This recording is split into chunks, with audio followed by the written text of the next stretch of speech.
کون لوگ ہیں اور کیا کن کی کیا ذمہ داری بنتی تھی. یہ بھی ٹھیک ہے کہ ہمیں لیکن جو اسپتال ہے وہ پنجاب حکومت کے اندر. جی بالکل, ہاسپٹلز پنجاب گورنمنٹ کے ہیں. پنجاب گورنمنٹ نے ابھی تک یہ بھی خبریں ہیں کہ انہوں نے کوئی اس کے باوجود بھی کہ یہ اتنا بڑا ایک سکینڈل ہوا ہے, انہوں نے کوئی مزید احتیاطی تدابیر نہیں کی, دوسرے ہاسپٹلز میں کوئی اجازہ نہیں لیا, ماں سوائے کل رات ایک جناح ہاسپٹل میں غالباً ایک چھاپا مارا ہے جس میں زائد المیعاد ہر ہاسپٹل میں یہ اس طرح کی ادویات بھری پڑی ہیں. لیکن یہ اس میں آپ محض ذمہ داری پنجاب گورنمنٹ کو نہیں ڈال سکتے, یہ اس پہ سیاست نہیں ہو سکتی.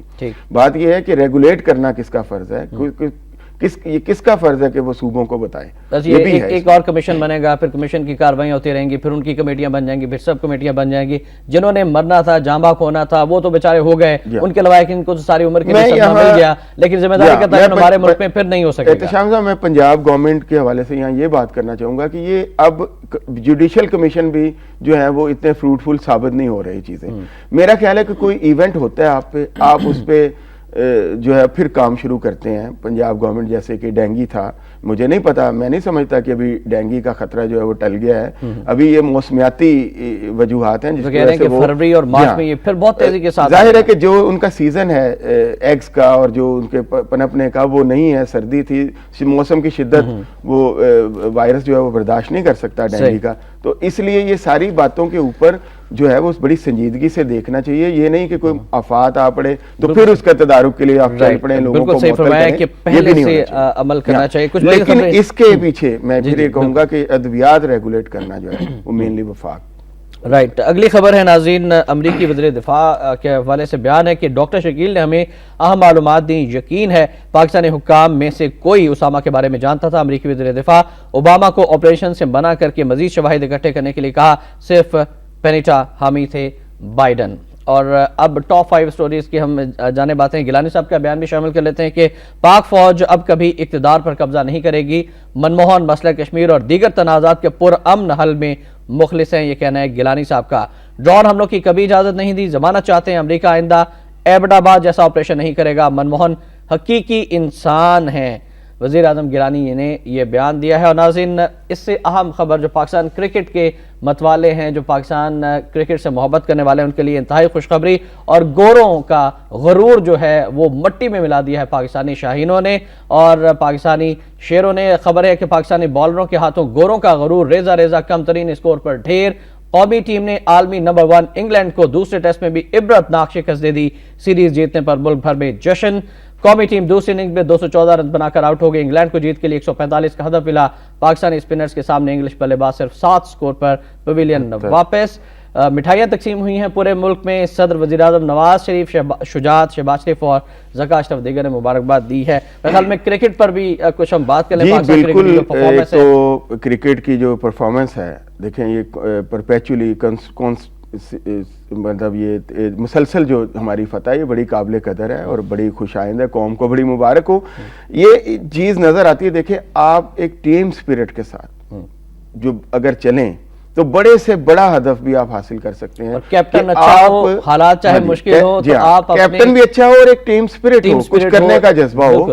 اس کے ساتھ ساتھ دیکھیں پوری ٹیم نے مل کے ایک ایفرٹ کی اور ٹیسٹ رینکنگ میں عالمی نمبر 1 انگلینڈ کو 72 رنز پہ ڈھیر کر دیا. یہ وہی انگلینڈ جس نے گزشتہ سال پاکستان کے ساتھ جو حرکتیں کی, پھر جو سکینڈلز بنے, ان کے پہلے ٹیسٹ میں انہوں نے بہت کچھ کیا. یہی میں کہتا ہوں کہ اسی طرح مسئلے آتے ہیں, ہمارے اندر پوٹینشل موجود ہے, مسائل آتے ہیں, سیلاب بھی آتے ہیں, سارا کچھ ہوتا ہے, طوفان بھی آتے ہیں, زلزلے بھی آتے ہیں, لیکن آپ ایک ٹیم سپرٹ کے ساتھ کچھ کرنے کا حوصلہ تو پیدا کریں. یہ بہت بڑا سبق ہے ہماری وفاقی حکومت کے لیے خاص طور پہ اور صوبائی حکومتوں کے لیے بھی, کہ اگر آپ کے پاس وسائل بھی کم ہیں, سارا کچھ ہے اور مقابلہ جو ہے وہ سپر پاور سے ہے, سارا کچھ ہے, لیکن اگر آپ ایک ٹیم سپرٹ کے ساتھ آپ یہ جذبہ لے کے چلیں, محض یہ کہتے رہے آپ ہمیں 5 سال دے دیں, 10 سال اور دے دیں, 20 سال پھر ووٹ بھی دیں یا نہ دیں, اس طرح کی بے ربط باتیں کرنے کے بجائے اور ملکی مسائل پر توجہ کرنے کے بجائے ٹیم سپرٹ سے کام لینے کے بجائے. وزیر اعظم صاحب کہتے ہیں کہ میں مرد بحران ہوں, اسپرٹ تو بہت زیادہ ہے اور ہر قسم کے بحران سے وہ نکلے ہیں. بیانات دیتے ہیں, بدل جاتے ہیں, پھر بیانات دیتے ہیں, پھر نئے بیانات. میرا خیال ہے وہ مرد بحران ہیں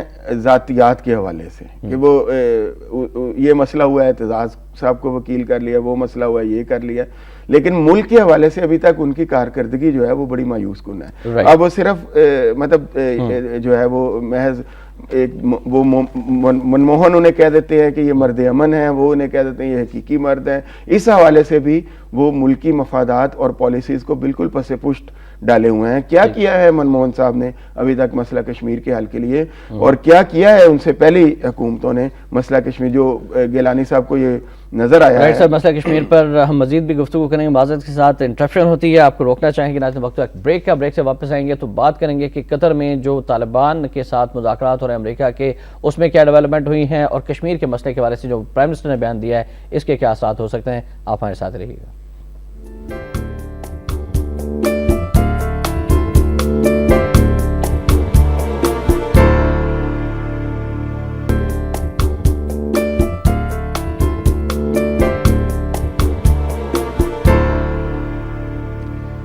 نوائے وقت ٹوڈے میں آپ کو خوش آمدید کہتے ہیں ناظرین. ہمارا نمبر ہے 0423631269, اور ایک دلچسپ خبر آپ تک پہنچانا چاہیں گے, اس کے بعد کالرز کا سلسلہ بھی شروع کریں گے کہ فیس بک پر اوباما کی گولیوں سے چھلنی تصویر نے امریکی خفیہ اداروں میں کھلبلی مچا دی. اور دلاور صاحب کی وجہ سے ہم پہلے کالر بھی شامل کر لیتے ہیں. السلام علیکم جی, مقصود صاحب ہیں ہمارے ساتھ فورٹ عباس سے. جی وعلیکم السلام احتشام صاحب. سر میں ایک بڑے ہی اہم مسئلے کی جانب جناب آپ کی توجہ دلانا چاہتا ہوں, جو ہمارے لیے بہت مہلک ہوتا جا رہا ہے جناب. جی فرمائیے گا پلیز. موضوع سے مل کر ہٹ کے ہے سر. گزارش یہ ہے کہ مجھے چند سال قصور میں گزارنے کا اتفاق ہوا ہے. وہاں پہ جو ٹینریج کے پانی نے تباہی مچائی, بالکل اسی صورتحال کا جناب ہم سامنا کرنے جا رہے ہیں. ہمارے شہر سے 1 کلومیٹر کے باہر ہرون آباد فورٹ عباس روڈ پر جناب ایک گتا فیکٹری ہے. اس کا پانی جناب بالکل سڑک کے ساتھ ساتھ باہر سیوریج میں نہیں جا رہا. 7 لڑکوں کا ڈگری کالج ہے, ایک درس ہے, وہاں سے ہم گزرتے ہیں, بدبو جناب شہر تک آ رہی ہے. کوئی ارباب اختیار بے حس و حرکت ہو چکے ہیں, کوئی کان نہیں ڈر رہا جناب. ٹھیک مقصود صاحب, تھینک یو ویری مچ. اس پلیٹ فارم اور آپ کی کال کے توسط سے یہ میسج آپ کا پہنچ گیا ہوگا. ہم رشید غوری صاحب کی کال بھی شامل کرنا چاہیں گے کراچی سے. السلام علیکم جی. وعلیکم السلام, میں عبدالرشید غوری کراچی سے بول رہا ہوں. فرمائیے گا. عرض یہ ہے کہ ہماری عوام کو اور ہمیں سب کو یہ شکایت تھی کہ سیاستداں اور حکمراں سچ نہیں بولتے ہیں, لیکن اس خیال کو رد کرتے ہوئے وزیر اعظم نے غیر ملکی میڈیا کو یہ بیان دیا اور سچ بولا کہ جمہوری حکومت ڈرون حملوں کی حمایت نہیں کرتی ہے. تھینک یو ویری مچ. رشید غوری صاحب سے حکمران سچ نہیں بولتے. مقصود عباس صاحب نے جو عوامی نوعیت کا ایک مسئلہ ہے کہ جو فیکٹریوں کا آلودہ پانی ہے وہ گلی محلوں میں آ جاتا ہے, اس پر آپ کیا کہیں گے؟ میں وہی عرض کروں گا کہ ایک پلاننگ نہیں ہے. یوں لگتا ہے کہ جیسے محکمے ہیں ہی نہیں اس ملک میں, سب کچھ سو گیا ہے. تو ان چیزوں کو جگانے کی ضرورت ہے. یہ سارے مسائل ضروری نہیں کہ کوئی آفت جو آ کے پڑے اور پھر میڈیا اس کو اچھالے اور پھر ہم اس پر توجہ دیں. پنجاب گورنمنٹ کے لیے بھی خاص طور پہ, اور وفاق کے لیے تو خیر انہوں نے تو سچ بول ہی دیا ہے کہ ہم حمایت نہیں کرتے, بس مطلب خاموش رہتے ہیں. لیکن تو میرا مطلب ہے کہ یہ ان کو خاموش رہنا بھی تو ایک جرم ہے. نہیں, میں خاموش بھی ود ان کوٹس کہہ رہا ہوں کہ حمایت نہیں کرتے, خاموش رہتے ہیں اور صرف بیانات دیتے ہیں. دیکھیں نا, دوسری طرف سے بھی یہ بات آتی ہے کہ جناب ہمارے حکمرانوں نے کہا ہوا ہے پاکستانی کہ آپ حملے کریں, ہم صرف آواز اٹھائیں گے, شور مچائیں گے, پارلیمنٹ میں بولیں گے, میڈیا سے بات کریں گے اور آپ حملے کرتے رہیں. یہ بھی کہتے ہیں کہ جیسا آپریشن بھی نہیں ہوگا. گیلانی صاحب نے یہ کہا. دوسری جانب امریکی وزیر دفاع کہتے ہیں یقین ہے پاکستانی حکام میں سے کوئی اسامہ کے بارے میں ضرور جانتا تھا. پھر وہ جو ڈاکٹر شکیل ہیں جنہیں غدار کہا جا رہا ہے پاکستان کے اندر, وہ کہتے ہیں کہ ریمنڈ ڈیوس کی طرح انہیں بھی ہمارے حوالے کر دو. ڈاکٹر شکیل تو ہمیشہ ایک متنازع شخصیت رہے ہیں. اس پہ بی بی سی کے حوالے سے بھی بڑی اچھی جو ہے وہ ان کی ذات کے حوالے سے جو ہے اٹھاتی ہیں باتیں. بی بی سی کے تبصرے بھی موجود ہیں, سارا کچھ. میں بی بی سی کی بات اس لیے کہہ رہا ہوں کہ انٹرنیشنل میڈیا بھی بتاتا ہے کہ وہ کس طرح امریکنز کے ساتھ جو ہے وہ کرتے رہے ہیں کوآپریشن. جہاں تک یہ پنیٹا کی بات ہے, اس کو بھی بہرحال میں اس کو کلین چٹ نہیں دے سکتا. ان کے اپنے نائب صدر فرما رہے ہیں کہ میں نے کہا تھا اوباما کو کہ آپ مزید شواہد, اس کا مطلب آپ کے پاس شواہد کم تھے. کہ وہاں اسامہ موجود ہے. جو پیش کیے گئے تھے CIA ہیڈ تھے اس وقت بنیٹا, اور CIA ہیڈ کے طور پہ انہوں نے جو شواہد سامنے رکھے تھے وہ کم تھے, اور اس کے باوجود آپریشن کیا گیا, اور ابھی تک کوئی شواہد وہ سامنے نہیں لائے جا سکے کہ کوئی ایسی فوٹیج یا کوئی ایسی تصاویر جس سے پتہ چلے کہ واقعی وہاں پہ اسامہ جو تھے وہ موجود تھے. رائٹ سر, اس سلسلے میں اپنا بعد کمیشن کی تحقیقات بھی جاری ہیں جیسے ریٹائرڈ جاوید اقبال صاحب کی سربراہی میں, لیکن کچھ کالر لے لیں پھر اس پر بھی بات کرتے ہیں. مسز جاوید صاحبہ ہیں راول پنڈی سے. جی السلام علیکم. احتشام بھائی, میں یہ کہوں گی کہ ادویات کی جو بات ہو رہی ہے اس میں ہم کبھی بلیم کرتے, دونوں حکومتیں ایکول اس میں غلط ہیں کہ صوبائی حکومت بھی اور وفاقی حکومت بھی, کہ ایسی عجیب و غریب چیزیں پہلے تو کبھی سننے میں نہیں آئی تھی کہ دوائیں زہریلی بن گئی ہیں یا ڈینگی آ گیا ہے یا سیلاب سے مر گئے لوگ. تو جو ان کی حکومتوں میں ہو رہا ہے, ان دونوں حکومتوں کا ایک ہی ایجنڈا ہے. جب یہ پاور میں آتے ہیں تو بھی یہی کچھ ہوتا ہے, جب زرداری اور بھٹو پارٹی آتی تو بھی یہی. جب ایجنڈا ہے. Thank you very much Mrs Javed صاحبہ, آپ کی کال ہم نے شامل کی, دونوں حکومتیں ایک جیسی ہیں. ایک اور کالر بھی شامل کر لیتے ہیں. جی السلام علیکم. جی کون صاحب کہاں سے ہیں؟ یاسین بوڑھے والا سے بول رہا ہوں سر. پہلی بات تو یہ بوڑھے والا میں آپ کا چینل نہیں آ رہا, 1 ماہ ہو گیا. رائٹ ٹھیک ہے. اچھا, یہ آپ کے نمائندے کو کہیں. دوسری بات ہے کہ 4 سال گزر گئے ہیں, ان کی آپس میں لڑائی ہے. اب بجلی دیکھ لیں, گیس دیکھ لیں. بجلی کا تو ایسا کیا ہے, کبھی جمعے والے دن میں بجلی سے نماز کا ٹائم ہوتا نا, فجر کا ٹائم, لوگوں نے صبح اٹھ کے نماز پڑھنی ہوتی ہے, ان کو یہ بھی نہیں پتہ. ٹھیک ہے. رائٹ, تھینک یو ویری مچ یاسین صاحب. یاسین صاحب اور مسز جاوید صاحبہ دونوں کا یہ کہنا ہے کہ عوام کے مسائل حل نہیں ہو رہے. دونوں حکومتوں کا, چاہے پنجاب حکومت ہو وفاقی حکومت ہو, ایک ہی ایجنڈا ہے. دیکھیں جی, محض جذباتی باتیں کر کے تو ہم مسائل حل نہیں کر سکتے نا. دونوں کا مطلب جو قصوروار جہاں جہاں ہے اس کو وہاں پن پوائنٹ کرنا پڑے گا. ٹھیک کہ جی اس معاملے میں دونوں قصوروار ہیں, دونوں کا ایک ایجنڈا ہے. دیکھیں ہمیں چیزوں کو دیکھنا پڑے گا. عوام جو ہیں, کبھی کہا جاتا ہے سپریم کورٹ اس پہ از خود نوٹس لے لے, کبھی کچھ کہا جاتا ہے. یہ جو عوام دیکھیں ہمارے دین میں بھی, اور اصل جمہوریت جو کہ ہمارا دین سے جو ظاہر بھی ہوتی ہے, جو کہ اصل جمہوریت ہے, اس میں محتسب کا کردار عوام ادا کرتے ہیں. صحیح, نہ کوئی کورٹ کرتی ہے نہ کوئی ادارہ. آپ ایک اچھے محتسب کے طور پہ اگر آپ خود سامنے نہیں آئیں گے, میں ہر بار یہ عرض کرتا ہوں اس مرتبہ بھی, کہ ہم ایک سائٹ پہ بیٹھ کے یوں کرتے ہیں کہ یہ مسئلہ ہے وہ حل کر دے, وہ مسئلہ ہے وہ حل کر دے. گورنمنٹ خود جو ہے وہ پرپیچویٹ ہو جائیں, پرپیچولی جو آپ کو ڈیلیور کرنا شروع کر دیں, اور آپ کو کچھ نہ کرنا پڑے. آپ وہی مطلب آپ اپنا فرض جو ہے وہ اچھی طرح ادا نہ کریں, باقی سب لوگ کریں. یہ کیسے ہو سکتا ہے؟ ایک سٹرکچر جو ہے اس میں ہر ایک کا جو کمپوننٹ ہے اس کو اپنا اپنا کام کرنا پڑے گا, اور ہر سٹرکچر کی فاؤنڈیشن عوام ہے. عوام کو اگر وہ اپنے یہ سارے معاملات کو جو ہے اس میں ایک محتسب کا کردار ادا نہیں کریں گے, محض جذباتی رویہ ہی ہوگا کہ جی ان کا یہ ایجنڈا ہے. دیکھیں آپ اس کو اینالائز کریں کہ کون کیا کر رہا ہے, جو پھر اس کو بڑا غیر جذباتی ہو کے اینالائز کریں, اور پھر جو ریزلٹس آئیں اس کے مطابق جو ہے بڑی نیک نیتی سے اپنے ووٹ کا حق استعمال کریں, اپنی آواز کو بلند کریں. بالکل صحیح فرمایا کہ اپنے ووٹ کا صحیح استعمال کریں اور اپنی آواز بلند کریں, اپنے اندر اتحاد پیدا کریں. عبداللہ صاحب ہیں ہمارے ساتھ پاک پتن سے. السلام علیکم. جی وعلیکم السلام. اسلام بھائی کیا حال ہے آپ کا؟ ٹھیک ہے الحمدللہ. جی فرمائیے گا. جی میں اب میری ذرا بات تھوڑی سی سن لیں. جی جی. اصل میں بات یہ کہ اصل میں ہمارا خود عوام کا سب سے زیادہ قصور ہے, اس لیے کہ ہمارے ساتھ کوئی ظلم ہوتا ہے تو ہم اس کو برداشت کرتے ہیں. جیسے ابھی پوری دنیا میں پیٹرول سستا ہوا ہے اور یہ کہہ رہے ہیں ہم 5 روپے مہنگا کر رہے ہیں 1 فروری سے, ٹھیک ہے جی. تو یہ دیکھیں ابھی کسی نے کوئی آواز نہیں اٹھانی ان کے خلاف. جب یہ کوئی غلط کام کرتے ہو تو ہم اس کو پہلے ایکسیپٹ کر لیتے ہیں, بعد میں کہتے ہیں یہ جی غلط کر رہے ہیں. ہمیں چاہیے اپنے رویے بدلنے, ٹھیک ہے, پہلے ہم اپنے آپ کو بدلیں تاکہ ہم ان کے گریبان پکڑ سکیں. ہمیں نظر آ رہا ہے بجلی میں بھی کرپشن ہے, یہ رینٹر پاور میں, ریلوے میں, ہر جگہ ان کی کرپشن ہے. بالکل صحیح فرمایا آپ نے عبداللہ صاحب. تھینک یو ویری مچ کہ ہمیں اپنے اندر بھی تبدیلی پیدا کرنی چاہیے. مصطفیٰ صاحب کی کال شامل کرنا چاہیں گے, لاہور سے ہمارے ساتھ ہیں. السلام علیکم. وعلیکم السلام. جی اب تو یہ ہے کہ جو قلم ہے ان کی سیاہی بھی سوکھ گئی ہے اور آنسو بھی, کہ کس کس چیز کا آدمی تذکرہ کرے, رونا کرے یا کم شکایت کرے. لیکن میں آپ کے شہباز شریف صاحب کو یاد دلانا چاہتا ہوں کہ موسم بدل رہا ہے اور یہ پھر مچھروں کا سیزن شروع ہونے والا ہے. ابھی یہ جو دوائیوں کا مسئلہ ہوا, پہلے ڈینگی پھر ڈینگی کا جو سیزن ہے آنے والا ہے وہ اب ایک ڈیڈیکیٹڈ منسٹر لائیں اور اپنی جو بھی وجہ ہے ان کی ایروگنس ہے یا اوور کانفیڈنس ہے اس کو چھوڑیں. اب ایک منسٹر ہیلتھ لائیں, لوگوں کے ایشوز دیکھیں.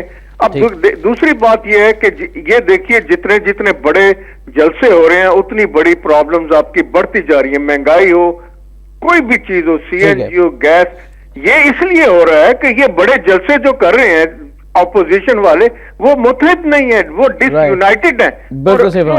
تھینک یو ویری مچ سر. وقت کی کچھ کمی ہے اس وجہ سے کیا کہیں گے؟ میں کرتا رہا ہوں اس حوالے سے. ڈینگی پہ ہم نے بات کر لی چونکہ وقت کی تھوڑی کمی ہے. دوسرا میں یہ بھی کہتا رہا ہوں کہ اپوزیشن جو ہے وہ ایک دوسرے کو نیچا دکھانے میں لگی ہے اور گورنمنٹ جو ہے وہ واقعی ان کے اتحادی جو ہیں وہ اس وقت بڑے جو ہے وہ اس معاملے میں کہ اپوزیشن کو آگے نہیں آنے دینا اور ان کو تقسیم کرنا ہے, وہ اس میں کامیاب نظر آتے ہیں. یہ اس پہ ہم بات کر چکے ہیں. دو باتیں جو میں ڈسکس کرنا چاہتا ہوں. ایک تو طالبان کے ساتھ جو مذاکرات ہونے جا رہے ہیں قطر میں, اس پر آپ کیا رائے رکھتے ہیں؟ پاکستان کی مکمل حمایت آپ سمجھتے ہیں حاصل ہے, اعتماد حاصل ہے؟ میں یہ سمجھتا ہوں کہ طالبان دیکھیں جی مذاکرات تو ہونے چاہیے, پاکستان کو اس کی بالکل حمایت کرنی چاہیے اور ہے بھی. پاکستان یہ چاہتا ہے, پاکستانی جو اسٹیبلشمنٹ ہیں وہ چاہتی ہے کہ مذاکرات کیے جائیں اور وہ اس میں مطلب کردار بھی ادا کریں, لیکن اس کے ساتھ یہ ریسٹرکشنز نہیں ہونی چاہیے ہم پہ کہ ہم نے مذاکرات نہیں کرنے. ہم اپنے جو مقامی لوگ ہیں جو طالبان ہیں کہلواتے تھے, تحریک طالبان کے لوگ ہیں یا جو بھی ہے, ان کے ساتھ بھی ہمیں جو ہے وہ کوئی پریشر نہیں لینا چاہیے اس کے ساتھ ساتھ, کیونکہ ہم نے افغانستان میں تو امن کرنا ہے, ہم چاہتے ہیں, لیکن اس کے ساتھ ساتھ ہمیں اپنے ملک میں بھی تو امن کی بڑی اشد ضرورت ہے. تو اس پر کوئی امریکنز اس پہ اعتراض کرتے ہیں اور یہاں پہ ہمارا جو ہے آرم ٹوسٹ کرتے ہیں. یہ پنیٹا کا بیان بھی اسی سلسلے کی کڑی ہے کہ ہم جو ہے وہ بلا چوں چرا جو ہے وہ ان کے کام پہ لگ جائیں, اپنا کام چھوڑ دیں. آگے 10 سال میں ہم نے جو ہے وہ دہشت گردی کے خلاف یہ جو سو کالڈ جنگ ہے اس میں کیا کمایا ہے, اب ہمیں اپنا آپ کو بھی دیکھنا چاہیے. بالکل صحیح. ایک خبر اور اس کے بعد ہم کالم کی جانب جاتے ہیں کہ ڈاکٹر عاصم کا بیان غیر قانونی ہے. چانڈیو سینٹ تیل مہنگا کرنے کے قبل از وقت اعلان پر اپوزیشن کا شدید احتجاج. وزیر پیٹرولیم سے وضاحت مانگی جائے. نیئر بخاری صاحب, پیٹرولیم مصنوعات میں تیل کی قیمت میں 1 روپے نہیں 2 روپے نہیں بلکہ 5 سے 6 روپے کی اضافے کی بات کی جا رہی ہے, اس پر آپ کیا کہیں؟ دیکھیں پہلی بات تو یہ ہے کہ ڈاکٹر عاصم سے وضاحت نہ مانگی جائے, انہیں برطرف کیا جانا چاہیے. لیکن یہ روایت موجودہ حکومت میں نہیں ہے معذرت کے ساتھ. جی ہاں, آپ ذخیرہ اندوزی کروا رہے ہیں لوگوں سے اور لوگوں کے لیے پرابلمز کریٹ کر رہے ہیں. یہ جو اسٹیٹ سیکرٹس ہیں یہ ان کے امین ہوتے ہیں, حلف لیتے ہیں اسے. دوسری بات وہی والی بات ہے کہ جب آپ قرض پہ حکومتیں چلاتے رہیں گے, کسی کی سنیں گے نہیں, کوئی انفراسٹرکچر نہیں ہوگا, ساری دنیا میں تیل سستا ہوگا. ابھی کل پرسوں رات ہی کی رپورٹ ہے جو لاسٹ ٹریڈ ہوا ہے اس میں وہ کئی سینٹ کم ہوا ہے تیل کی جو عالمی قیمت ہے, لیکن ہمارے یہاں پھر اضافے کی باتیں ہو رہی ہیں. مطلب یہ سارا جو ہے ایل پلاننگ کو ظاہر کرتی ہے بات, اور یہ اسی وجہ سے یہ سوشل فیبرکس جو ہیں ادھرتے نظر آتے ہیں کہ مسائل پڑے ہوتے ہیں اور ہم توجہ نہیں دے رہے, کیونکہ ہم کسی کے خلاف کوئی نہ ایکشن لے رہے ہیں, نہ کوئی کام کر رہے ہیں, نہ کوئی اپنا احتساب کر رہے ہیں. بالکل صحیح. اور فضل الرحمان صاحب کا بیان ہے کہ زرداری صاحب کو مزید 1 سال دیا تو جو کچھ ہے وہ بھی نہیں رہے گا. اس پر بھی ضرور غور کیجیے گا. بڑھتے ہیں آج کے نواب کالم کی جانب.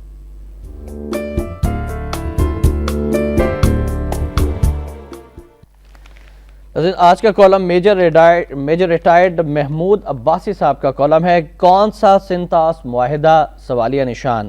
12 جنوری سن 2012 کو ٹیلی ویژن چینل پر ایک خبر کی پٹی چلی. سنتاس معاہدے کی ایک اور خلاف ورزی. بھارت نے دریائے سندھ پر مزید 7 پن بجلی گھر بنانا شروع کر دیے جن کی بلندی 106 میٹر ہوگی.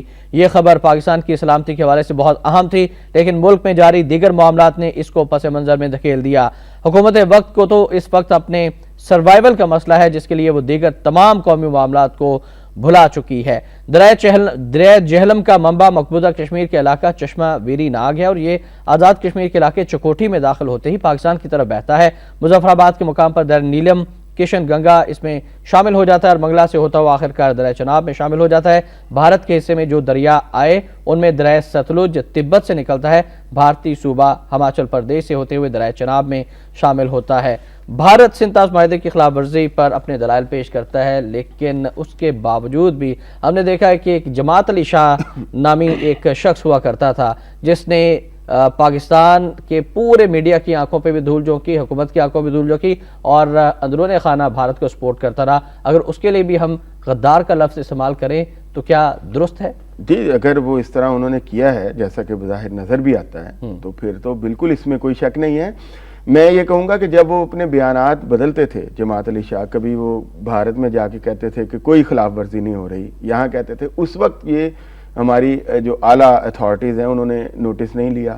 اب سننے میں آ رہا ہے کہ وہ کینیڈا جا چکے ہیں, ECL پر نام ہونے کے باوجود اس پر بھی کوئی نوٹس نہیں لیا. میرا خیال ہے یہ جو گیلانی صاحب نے فرمایا ہے کہ منموہن حقیقی انسان ہے, وہ شاید اس لیے فرمایا ہے کہ وہ حقیقی انسان ہے, وہ حقیقت میں ڈاکہ ڈال رہے ہیں ہمارے پانی پر بھی, اور جو کشمیر ہے اس پر بھی وہ غاصبانہ قبضہ کیے ہوئے ہیں. لیکن حکومت کو اس طرف کوئی توجہ نہیں دی جا رہی اور بھارت کو کھلی چھٹی دی ہوئی ہے, اور آپ سمجھتے ہیں کہ کشمیر کا مسئلہ اور پھر پانی کا مسئلہ انتہائی اہمیت کا حامل ہے. احتشام صاحب, کالم میں جو ذکر کیا کہ گورنمنٹ کو اپنی سروائیول کا مسئلہ ہے, گورنمنٹ کو کس نے کہا ہے کہ وہ اس کو, سارے ادارے یہ جو ہے فردن کیٹیگوریکلی جو ہے یہ یقین دہانی کرا چکے ہیں کہ ہمیں کوئی گورنمنٹ کو ٹیک اوور نہیں ہو رہا, کوئی کچھ نہیں ہے, یہ خام خواہ کا شور ہے.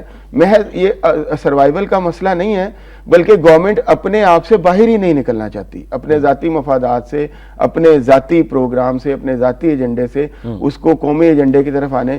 اور یہ بڑا ایک افسوسناک پہلو ہے یہ جو پانی کا مسئلہ ہے. یہ عالمی عدالت میں معاملہ ضرور ہے لیکن یہ سست روی کا شکار ہے. اب پاکستان کو کیا کرنا ہے؟ اگر آپ اپنے دیکھیں نا, جیسے جماعت علی شاہ کی مثال دی آپ نے, جب آپ کی پلاننگز ایسی ہوں گی تو عالمی عدالت کیا کرے گی؟ میرا مطلب ہے اس کے اوپر تو بڑا, جتنا یہ ہمارا پانی جو ہے اس پر بہت بڑی ڈکیتی ہے, اور یہ آنے والے دنوں میں اس کے اثرات جو ہیں یہ بڑے نمایاں ہو کے ظاہر بہت بڑی اور عالمی جنگ کا پیشنما بھی ثابت ہو سکتا ہے. دیکھیں یہ ہمارے ملک کو بنجر اور ریگستان بنانے کی بھی ایک سازش ہے, اور ہمارا جو ہے وہ حق چھینا جا رہا ہے. جب کسی کا حق چھینا جا رہا ہو تو اس کو کیا کرنا چاہیے؟ جو کرنا چاہیے وہی کرنا چاہیے. پھر اس بارے میں مجید نظامی صاحب کے بیانات واضح ہیں کہ ایٹم بم ہم نے جو ہے وہ شو کیس میں یا رکھنے کے لیے نہیں بنا, بلکہ استعمال بھی ہمیں بڑا صحیح بیانات ہیں کہ ایٹمی قوت ہوتے ہوئے بھی اگر کوئی ہمارا حق چھین رہا ہے تو اس کا مطلب ہے کمی کہیں ہمارے اندر ہی ہے, ہماری پالیسیز. بالکل صحیح, اور اس پر ہماری حکومت کو ضرور نوٹس لینا چاہیے. ناظرین, بڑھتے ہیں آج کے نواب وقت اداری کی جانب. ناظرین, آج کا نواب وقت اداری ہے کہ سیاسی مذہبی جماعتوں کا نیٹو سپلائی بزور بند رکھنے کا عزم, حکومت بھی اصولی موقف پر ڈٹی رہے, امریکی جنگ سے مکمل علیحدگی کی سبیل کی جائے. صرف آخری لائنز ڈسکس کرنا چاہوں گا کہ پاکستان میں امن کے مکمل قیام کے لیے جہاں امریکہ کی جنگ سے علیحدگی ضروری ہے, وہیں عسکریت پسندوں سے اور عسکری پسندوں سے حکومت کو غیر مشروط مذاکرات کر کے انہیں قومی دھارے میں شامل کرنا بھی حکومت کی ہی ذمہ داری. اسی میں پاکستان کی بقا اور سلامتی مضمر ہے. اس حوالے سے مختصر رائے, اس کے بعد پھر میں تو اس پر یہی عرض کروں گا جو پہلے بھی کر چکا ہوں کہ ہمیں جو سٹانس ہے اس کو واضح کرنا چاہیے. باتیں سننے میں آ رہی ہیں کہ ہم کوئی ایسا پروگرام بنا رہے ہیں کہ سپلائی بحال ہو جائے, اور یہ وہ, میرا خیال ہے اب ہمیں اس سے بالکل جان چھڑا لینی چاہیے اس ساری جنگ سے. اور یہ جو ہمارے فضائی روٹس استعمال ہو رہے ہیں سپلائی کے لیے, اس کو بھی جو وہ فرماتے ہیں امریکن ہمیں کوئی فرق نہیں پڑا, ہم اس طرح پاکستان نے جو بند کی ہے سپلائی, کیونکہ وہ ہم نے اس کو اپنے فضائی روٹس جو ہیں وہ مہیا کیے ہوئے ہیں. یہ اب اس پر بڑا اسٹرکٹ جو ہے وہ سٹانس لینے کی ضرورت ہے, لیکن اگر کوئی حکومت ہے تو لے گی, ورنہ تو پھر افسوس. رائٹ, بالکل صحیح. اور اب عوام کو دیکھنا ہے کہ عوام جو ہے بزور طاقت جو ہے وہ اس چیز کو روکنے کی صلاحیت بھی رکھتے ہیں. سر, تھینک یو ویری مچ. دلاور صاحب آپ تشریف لائے, بہت اہم موضوعات پر آج بات ہوئی. اور آخر میں ناظرین فرمانے قائد اعظم رحمۃ اللہ شامل کرنا چاہیں گے کہ پاکستان اسی دن وجود میں آ گیا تھا جب ہندوستان میں پہلا ہندو مسلمان ہوا تھا. یہ اس زمانے کی بات ہے جب یہاں مسلمانوں کی حکومت بھی قائم نہیں ہوئی تھی. مسلم یونیورسٹی علی گڑھ سن 1944 کو قائد کا یہ پیغام, قائد کا یہ میسج ہے, اس پر ہمیں ضرور غور بھی کرنا چاہیے. اور ناظرین, اس دعا کے ساتھ کہ اللہ تعالیٰ ہمارے ملک کو ہر قسم کی پریشانیوں سے, مشکلات سے محفوظ رکھے. احتشام الرحمان کو نواب وقت ٹوڈے سے اجازت دیجیے. اللہ حافظ.